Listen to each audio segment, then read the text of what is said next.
ನೋಡ್ತಾ ಇದ್ದೀರಾ ಜನಸೇವಾ ಕನ್ನಡ ಟಿವಿ. ಇದು ನಿಮ್ಮ ವಾಹಿನಿ.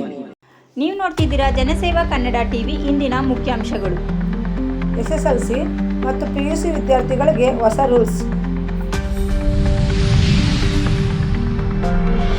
ಮೈಸೂರು ವಿಶ್ವವಿಖ್ಯಾತ ಮೈಸೂರು ದಸರಾ ಮಹೋತ್ಸವಕ್ಕೆ ದಿನಗಣನೆ ಆರಂಭವಾಗಿದೆ. ನಾಳೆ ಮೈಸೂರಿಗೆ ಗಜಪಡೆ ಆಗಮನ. ಬೆಂಗಳೂರು ಸುದ್ದಿಗೋಷ್ಠಿ ನಡೆಸುವಾಗಲೇ ಹೃದಯಾಘಾತಕ್ಕೊಳಗಾದ CM ಸಿದ್ದರಾಮಯ್ಯರವರ ಬೆಂಬಲಿಗ. ರಾಜ್ಯಪಾಲರೇ ನವರಂಗಿ ನಕಲಿ ಸ್ವಾಮಿ ವಿರುದ್ಧ ಕ್ರಮ ಯಾವಾಗ? DK ಶಿವಕುಮಾರ್ ಅವರು ಗುಡುಗು. ಮಂಡ್ಯದಲ್ಲಿ ಛಾಯಾಚಿತ್ರ ಗ್ರಾಹಕರಿಗೆ ಸರ್ಕಾರದ ಸವಲತ್ತು ದೊರಕಿದೆ ಎಂದು ಚೆಲುವರಾಯಸ್ವಾಮಿರವರು ತಿಳಿಸಿದರು. ಮಂಡ್ಯದಲ್ಲಿ ಕೊಲೆ ಮಾಡಿ ಸಾಕ್ಷಿ ನಾಶ ಮಾಡಿದವನಿಗೆ ಕಠಿಣ ಜೀವಾವಧಿ ಶಿಕ್ಷೆ. ರಾಜಭವನ ತಲುಪಿದ HD ಕುಮಾರಸ್ವಾಮಿರವರು ಗಣಿ ಅಕ್ರಮಗಳ ಪಟ್ಟಿ ರಾಜ್ಯಪಾಲರ ನಡೆಯತ್ತ ಎಲ್ಲರ ಚಿತ್ತ.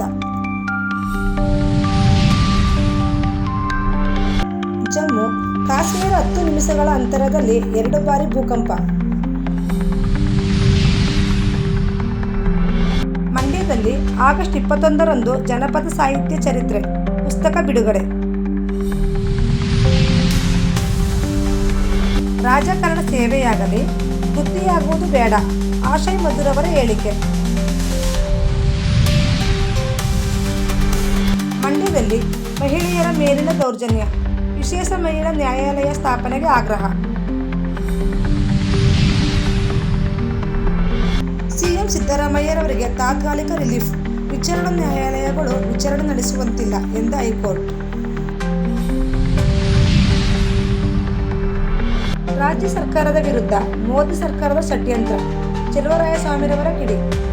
ಸಬ್ಸ್ಕ್ರೈಬ್ ಬಟನ್ ಮೇಲೆ ಕ್ಲಿಕ್ ಮಾಡಿ ಹಾಗೂ ನಮ್ಮ ಹೊಸ ವಿಡಿಯೋ ನೋಟಿಫಿಕೇಶನ್ಗೋಸ್ಕರ ಪಕ್ಕದಲ್ಲಿ ಕಾಣುವ ಬೆಲ್ ಬಟನ್ ಮೇಲೆ ಕ್ಲಿಕ್ ಮಾಡಿ ಹಾಗೂ ಲೈಕ್ ಮಾಡಿ, ಶೇರ್ ಮಾಡಿ, ಕಮೆಂಟ್ ಮಾಡಿ.